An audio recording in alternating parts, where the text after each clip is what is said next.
बिस्मिल्लाहिर्रहमानिर्रहीम, अस्सलाम वालेकुम। आप देख रहे हैं मुझे मेरे यूट्यूब चैनल पर और मैं मुज़म्मिल अवान हूँ। साबिक वज़ीर-ए-आज़म जनाब इमरान खान साहब ने साबिक सदर पाकिस्तान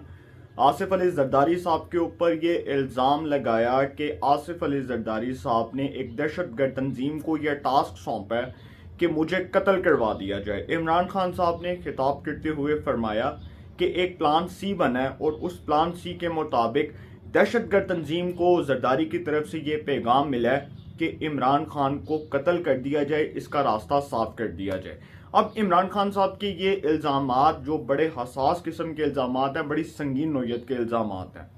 और इनकी नौयत बहुत संगीन है। और अगर इमरान खान साहब ये साबित ना कर सके, जैसे उन्होंने पहले शहबाज शरीफ साहब के ऊपर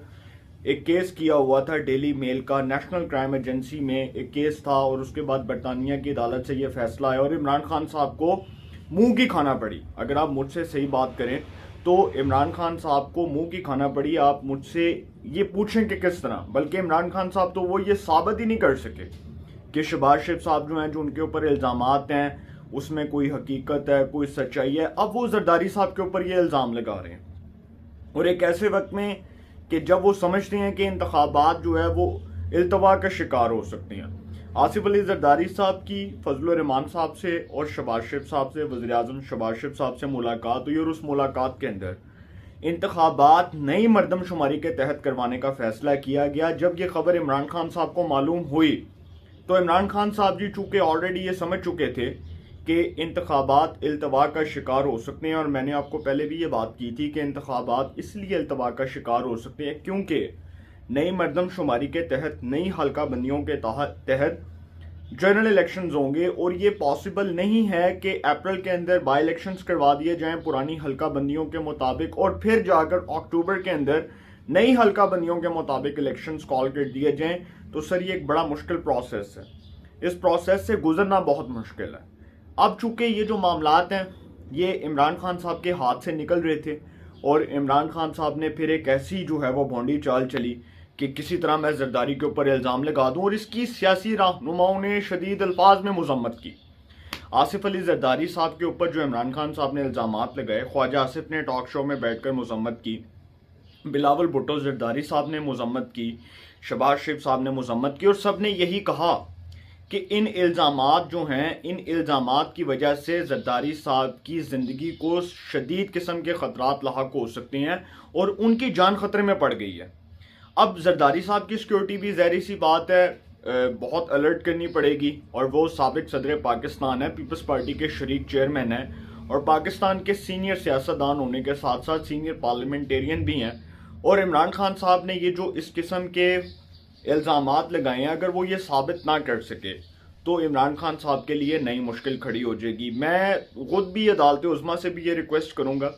और सियासी जमातें भी अदालत उज़्मा से ये रिक्वेस्ट करेंगी कि honourable chief justice of Pakistan justice Umar Ata Bandial साहब एक अदालती कमीशन बनाएं, सुप्रीम कोर्ट के सीनियर जजेस पर मुश्तमिल एक अदालती कमीशन तश्कील दिया जाए, या सुप्रीम कोर्ट का एक फुल कोर्ट बेंच बैठे, तमाम के तमाम जजेस बैठें और वो इस बात का फैसला करें कि जो इमरान खान साहब जो इल्ज़ामात लगा रहे हैं जरदारी साहब के ऊपर, उन हसास इल्ज़ामात की संगीन नौयत को मद्देनज़र रखते हुए इसकी एक साफ और शफाफ इंक्वायरी करवा दी जाए, या अदालत उज़्मा अगर ये मुनासिब समझे तो इसके ऊपर जॉइंट इन्वेस्टिगेशन टीम बना दी जाए, JIT बना दी जाए। क्योंकि जरदारी साहब के ऊपर जो इल्ज़ामात लगे हैं वो तो अब इमरान खान साहब को किसी भी अदालती फोरम पर जाकर इसके सबूत देना होंगे और बताना पड़ेगा कि जो इल्ज़ामात उन्होंने लगाए, जो करैक्टर असैसिनेशन उन्होंने की, वो किस हैसियत में की, वो इल्ज़ामात किस हैसियत में लगाए और उन इल्ज़ामात की नौयत क्या है, ये आपके सामने है। अब चूंकि ये इमरान खान साहब जो हैं उन्होंने जो इल्ज़ामात लगाए हैं, जरदारी साहब ने उनको 10 अरब रुपए हर जाने का नोटिस भेज दिया और जरदारी साहब ने कहा है कि अगर इमरान खान साहब जवाब ना दे सके, अगर इमरान खान साहब जवाब ना दे सके तो फिर उनके खिलाफ जरदारी साहब कानूनी कार्रवाई के मजाज होंगे। आप सबको शायद याद होगा कि इमरान खान साहब जो हैं उनकी हुकूमत को, जब वो हुकूमत में थे तो उनकी हुकूमत को जब एक प्लेटफॉर्म मुहैया किया गया, जब उनको सहूलत मुयस्सर हुई, तो उसके पीछे भी जरदारी साहब का हाथ था। کیونکہ جب صادق سنجرانی صاحب حادثاتی طور پر چیئرمین سینٹ بنے پہلی بار 2018 میں، اور کس طرح سے راجہ ظفر الحق صاحب کو ہرایا گیا اور کس طرح سے عثمان کاکڑ کو ہرایا گیا، اور اس کے بعد پھر صادق سنجرانی کے مقابلے میں میر حاصل بزنجو کو ہرایا گیا، اللہ تعالیٰ ان کو جنت میں جگہ دے۔ حاصل بزنجو ایک بڑے جمہوریت پسند پارلیمنٹیرین تھے، لیکن جس طرح سے زرداری صاحب نے تحریک انصاف کو سپورٹ کیا تھا، اور اس ٹائم اگر فیصلہ کرتے، اینڈ پہ بھی تو فیصلہ ہوا تھا نا کہ عمران خان کی حکومت کو عدم اعتماد کے ذریعے فارغ کرنا ہے، تو اگر سٹارٹ میں ہی فیصلہ ہو جاتا تو پھر عمران خان صاحب نے رونا پٹنا تھا کہ جی دیکھو مجھے ٹائم نہیں ملا۔ اب چونکہ کوئی یہ بات نہیں کر سکتا، اور 3.25 سال انہوں نے گورنمنٹ کی عمران خان صاحب نے، اور اس گورنمنٹ میں انہوں نے پاکستان کو کچل کے رکھ دیا، بلکہ معیشت کو کچل کے رکھ دیا، اگر آپ یہ بات کریں تو بہتر ہے۔ پھر زرداری صاحب جو ہیں، ابھی تک جو عمران خان صاحب کی گرفتاری نہیں ہو رہی تھی، زرداری صاحب نے ابھی تک یہ بات کہی کہ سیاسی رہنماؤں کی گرفتاریاں نہیں ہونی چاہیے، اور عمران خان صاحب کے بارے میں ان کے یہ دبنگ الفاظ تھے کہ کوئی بھی سیاستدان ہے، کوئی بھی رکن پارلیمنٹ ہے، کسی کی بھی گرفتاری نہیں ہونی چاہیے، ہر شخص جو ہے اس کو مکمل طور پر بات کرنے کا حق فراہم کیا جائے، اس کو انصاف ملے، اور وہ عدالتوں سے جو امید لگا کر بیٹھا ہے ان امیدوں کے اوپر پانی نہ پھرے۔ اب زرداری صاحب کے اوپر جو الزامات لگائے ہیں وہ تو خود بہتر بتا سکتے ہیں عمران خان صاحب۔ پہلے وہ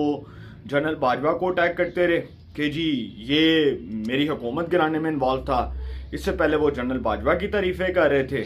اس سے پہلے وہ چیف الیکشن کمشنر کی تعریفیں کیا کرتے تھے۔ ہمارے دوست ہیں عادل عباسی صاحب جو ایئر وائی نیوز کے اینکر پرسن ہیں، ان کو عمران خان صاحب ان کے سامنے کھڑے ہو کر کہتے ہیں کہ پاکستان کی تاریخ میں ایسا دیانتدار شخص نہیں آیا جو بہت ہی دیانتدار قسم کا شخص ہوگا، اور بڑا ہی دیانتدار قسم کا چیف الیکشن کمشنر پاکستان کی تاریخ میں آیا جس کے اوپر پوری قوم کو اعتبار ہے۔ اچھا سر، آپ کی نظر میں اگر سب کو اعتبار ہے تو پھر آپ کا اعتبار کیوں اٹھ گیا؟ سوال تو پیدا ہوتا ہے نا کہ اگر آپ کو بھی ان پر اعتبار تھا تو پھر آپ کا اعتبار کیوں اٹھ گیا؟ پھر آپ نے انہیں کو گالیاں دینی شروع کر دی، پھر یہی چیف الیکشن کمشنر برا بن گیا، پھر یہی چیف الیکشن کمشنر جس کے اوپر آپ الزام لگاتے ہیں، جس کے اوپر آپ جانبداری کا الزام لگاتے ہیں، یہی الیکشن کمیشن، اسی چیف الیکشن کمشنر نے یہ فیصلہ دیا کہ پاکستان تحریک انصاف کے وہ 25 منحرف اراکین جنہوں نے حمزہ شہباز کو ووٹ دیا ان کو ڈی سیٹ کر دیا گیا۔ سر اس ٹائم تو وہ کسی جماعت کے ساتھ نہیں تھا الیکشن کمیشن، اس ٹائم تو وہ کسی جماعت کا سپوکس پرسن نہیں تھا۔ آپ کا الزام تھا نا کہ یہ پی ڈی ایم کے ساتھ ملا ہوا ہے، پاکستان ڈیموکریٹک موومنٹ اتحادی جماعتوں کے ساتھ چیف الیکشن کمشنر اور اس کا ادارہ ملا ہے، لیکن انہوں نے تو میرٹ کے اوپر فیصلہ دیا، اور یہ بھی میرٹ کے اوپر فیصلہ دیا کہ آپ کو توشہ خانہ کیس میں ڈسکوالیفائی کیا گیا۔ تو عمران خان صاحب کے الزامات کی جو پٹاری ہے نا، وہ اگر آپ کھول کے سامنے رکھ لیں تو ہر طرف سے آپ کو جھوٹ ہی جھوٹ نظر آئے گا، حقیقت کوئی نظر نہیں آئے گی، حقیقت اس میں ہے ہی کوئی نہیں،